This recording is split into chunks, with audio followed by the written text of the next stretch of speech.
Tale psička je stara 4 mesece in so jo pred kratkim našli v romskem naselju pri Grosupljem skupaj z mamo, bratcem in sestrico. Te 3 so že oddali, ona pa na lastnika še čaka. A predtem je z veterinarjem treba urediti njene dokumente oziroma jo registrirati. Registracija hišnega ljubljenčka, naj bo to kuža, muca, potrebno je registrirati tudi bele dihurje kot zanimivost. Poteka tako, da seveda preverimo prvo, da naj bi slučajno kuža že imel čip, potem ga čipiramo, torej to mu pod kožo v bistvu damo mikročip. To je majhna napravica, ki nosi zapis za 15-mestno številko. Če se vaš kuža izgubi in ga najditelj pripelje v zavetišče za živali ali v veterinarsko ambulanto, čitalnik zazna to številko in s tem vse podatke o njem in o lastniku.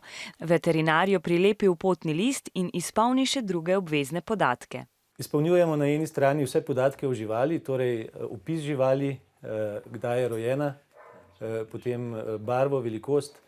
Na drugi strani vpisujemo vse podatke o lastniku. Vse to potem veterinar vnese v centralni register psov. To je računalniška baza, kjer so shranjeni podatki o psih iz vse Slovenije. Če hišnega ljubljenčka v bazo ne prijavimo, nas lahko kaznujejo z globo od 200 do 400 evrov.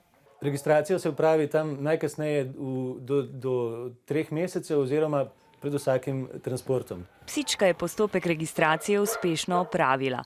Zdaj je pripravljena na življenje z novim lastnikom v Sloveniji ali zunaj nje.